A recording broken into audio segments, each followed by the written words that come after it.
How we doing, gang? All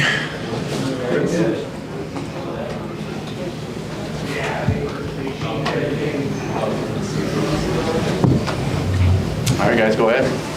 Chris, those moves were very close in time. Was getting Sean Walker a parlay to send Bo to Buffalo and get Mittelstadt? It was certainly part of the equation. It would have been really hard to move Bo. It was hard to move Bo, period. He's an amazing human being, a great hockey player. So that's one of the tougher things we've ever had to do. But definitely getting a really good defenseman in return was certainly part of the equation for us, yes. You saw a lot of teams making moves today. Why do you think top-level teams are making moves today? And just in your opinion. Yeah, that's a good question. There's 3 games tonight. We're one of them. So, I think teams are always sort of like, you got to manage your roster and your cap. And, on game day, you don't want to necessarily take guys out if you can't get their replacements in. So I think maybe that's part of it, or maybe it's just coincidence. So, as you see, we had to recall 2 guys tonight because we couldn't get Sean and Casey in. So maybe that's part of it. You guys took a gamble over the summer on the Ryan Johansen deal, and he's under contract for another year. How big was it for you to not only trade that contract before next season, but to do it here now in March? Yeah, Ryan was a really, he put everything he had into it. It just wasn't working for whatever reason, and he's a really good person too. So, but definitely the cap logistics of it was definitely an important part. We still. The Gabe situation is still very much an unknown at this point, and managing that part and having, the taser extension kick in was definitely part of the math calculation as well, because we're going to be tight. There's a lot of centers moved in the last couple of weeks, so how important was it to get not somebody that's just going to be a rental, but somebody could be around for a little while? Huge. Yeah, it was huge. When Joe and I and the staff, look at it, it's obviously a premier position in the middle of the ice. Where were we getting the next two, our 2C?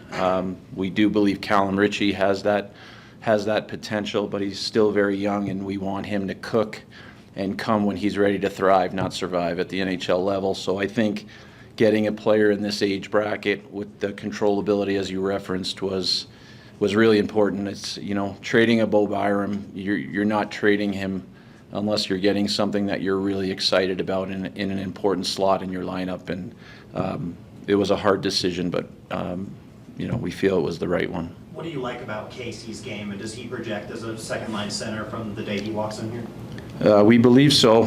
I think he's their leading scorer, but he's got good hands. He's a very good playmaking center with really good vision. We think the last 2 years his game has taken a jump. He's gotten stronger with experience, and we think there might even be another level to his game, and we think we have a very good role for him. So we're excited. We're excited to get him in the burgundy and blue and go from there. With all of the trades you guys made today, you somehow managed to accumulate an extra $2.5 or so million in cap space. I guess the deadline is still 40-something hours away. Are you done, or is there still a possibility for more? Well, we're always trying to improve, and I know you guys probably get tired of us saying that. So we're, if this ends up being all that we do, we feel we're better today than we were yesterday. But we're gonna, leave no stone unturned and see what the next 48 hours holds with the deadline on Friday. But we're breathing easier today than we were yesterday. That's for sure. You mentioned Landeskog being an unknown. What do you know about his progress at this point? Just that things are going well, Ryan, but there's a lot of runway still.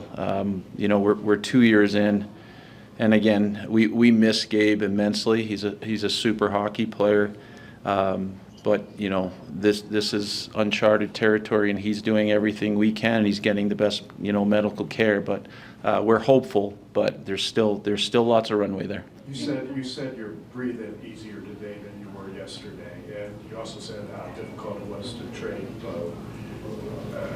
That sounds to me like there was great emphasis on finally solving that 2C issue for you. Yeah, I mean it's a crucial position to do what we're going to hopefully try and do come come playoff time, you know, when you look at, you know, the teams in the West and any team, you got to be strong in the middle of the ice, and we feel as good as our back end, you know, was with Bo.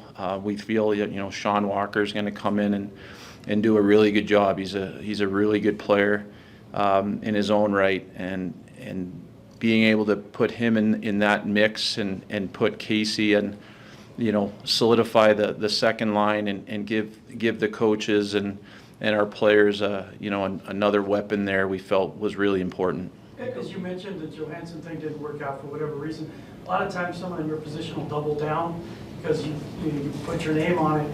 But is this another message to not only the locker room fans that we're all in, we're going for it? It's not, is it any different than that? It just feels like you're all in. I think it just was a matter of it wasn't working, and we had to fix it.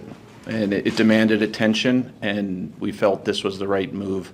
It wasn't easy. I keep saying that because Bo is a special player. He's young, and you know, he helped us win immensely. So I'd be lying to you if I said it didn't put a pit in my stomach, because it did. But I felt it was the right move at this time for the club. Miko was saying that.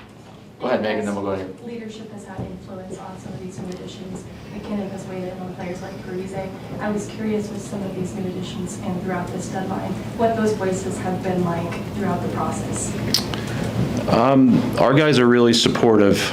They're Nathan and Kel, Miko, and Devon, Andrew. We lean on them. I pick their brain, and Joe picks, you know, the brain, coaches, everybody. You know, they have a voice, and it's important.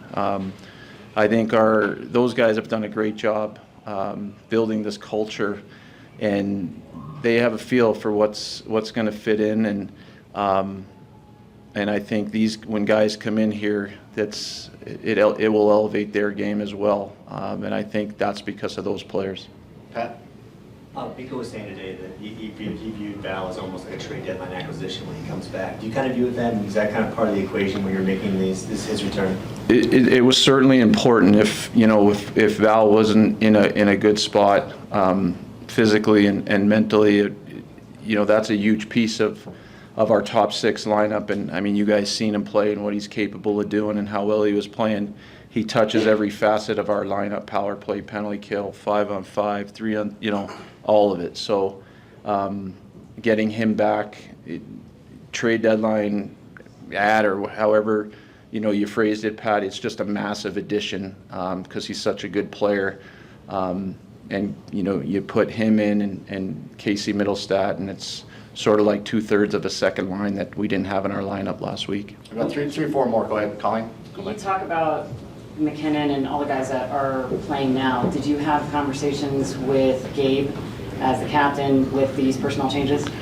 I talk to Gabe all the time.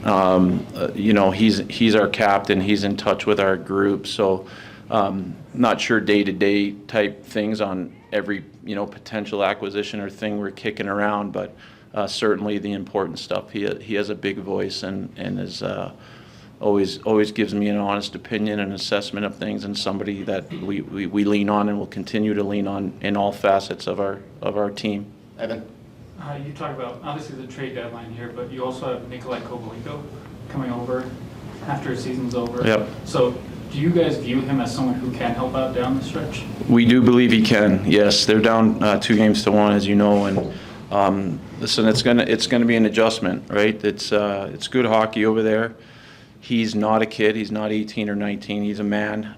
We do believe there is an NHL player there. You know how quick it's an adjustment, right? He's never played over here, but we're really excited about how he may potentially fit in the lineup. So definitely looking forward to seeing what he can do. We're excited about you know, that we were able to get him signed, and he's had a very good year. So he's a good prospect for us. Ryan?